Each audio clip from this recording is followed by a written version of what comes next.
السلام علیکم ملګرو. نیپال د ویسټ انډیز نه ټي 20 سیریز وګټلو. په دویم ټي 20 کې هم نیپال ویسټ انډیز له شکست ورکو.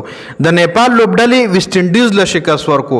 په دنیا کې وړي وړي لوبډلې راپاسي هغه ترقی کوي، مخ په وړاندې ځي، غړ غړ ټیمانو ته شکست ورکوي. او یو زموږ د پاکستان لوبډله ده چې غر وستر وسخه روانه ده، هغه کې وستر وځه امپروومنت نه کیږي بلکې غر وستر وځه خرابېږي. نیپال د ویسټ انډیز نه ټي 20 سیریز وګټلو چې د ویسټ انډیز لوبډله په ټي 20 کرکټ کې یو غټ نوم لري.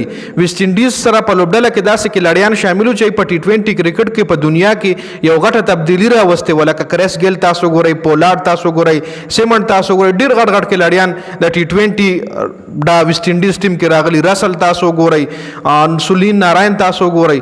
خو هغه د ویسټ انډیز لوبډله دومره خراب شوه چې د نیپال لوبډلې والله شکست ورکو په دویم ټي 20 کې. هم د دریو میچونو ټي 20 سیریز په دوبۍ کې شروع دی، نیپال ورسز ویسټ انډیز چې ډومبنۍ ته هم نیپال وګټلو او دویم کې والله هم شکست ورکړی دی. مکمل سکور کارت طرف له تاسو له سکرین باندې سکور کارت الریډي ښکاري. ډومبنۍ بیټینګ نیپال کړه چې 173 رنزونه جوړ کړي دي، شپږ کلاړیان اوټ او شل اورونه مکمل وخلي دي چې دغه کوشال بورتل 4 بال 2 رنزونه کړي دي. آصف شیخ ورسره زبردست بیټینګ کړي دی، وکټ کیپر بیټسمن دی چې په 47 بالو 68 رنزونه جوړ کړي دي. روهت پاوډل کپتان صاحب 10 بال 3، کوشال مالا 9 بال 7، سندیپ جوړه خپل اننګز کړي په 39 بالو 63 رنزونه جوړ کړي دي. گلشن جا 6 بال 6 او محمد چې کوم دی 5 بال 11 رنزونه جوړ کړي دي. د ویسټ انډیز د طرف جی ډی ای بلیډ چې کوم دی 4 اوور 27 رنز کنسیډ کړي، یو وکټ ایکسټری ده. عقیل حسین 4 اوور 21 2 وکټ ښه بالینګ عقیل حسین کړي دي. جیسن هولډر 4 اوور 39 ایکسپنسو ثابت شوی دی، وکټ یې هم نه ایکسټری. جیسن هولډر یو ډیر غټه لونډر دی خو بیا هم د نیپال خلاف دی فیل شوی دی. نیون بیډایسی 3 اوور 28 وکټ یې هم نه. زیشان موټارا 1 اوور 13 وکټ یې هم نه. فیبین ایلن 2 اوور 17 وکټ یې هم نه.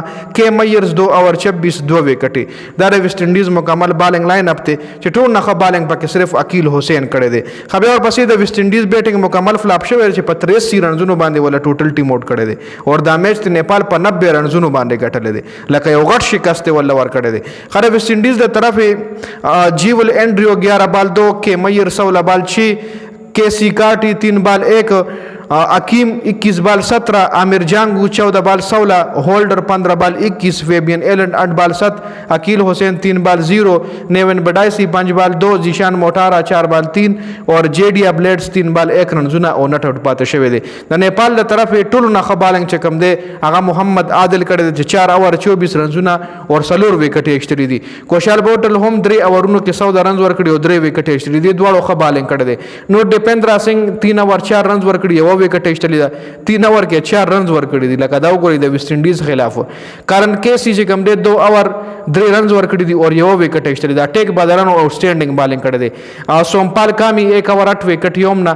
روهت پاوډل 2 اوور 11 وکټ یوم نه او لالچ راجبانشي 3 اوور 13 یو وکټ ایکسټری ده. نو نیپال د ویسټ انډیز نه ټي 20 سیریز وګټلو، ډومبنۍ ټي 20 ته مو ګټلو، دویم ټي 20 ته مو ګټلو، کدرې مو ویسټ انډیز هم ګټنو سیریز الریډي نیپال ګټلې ده.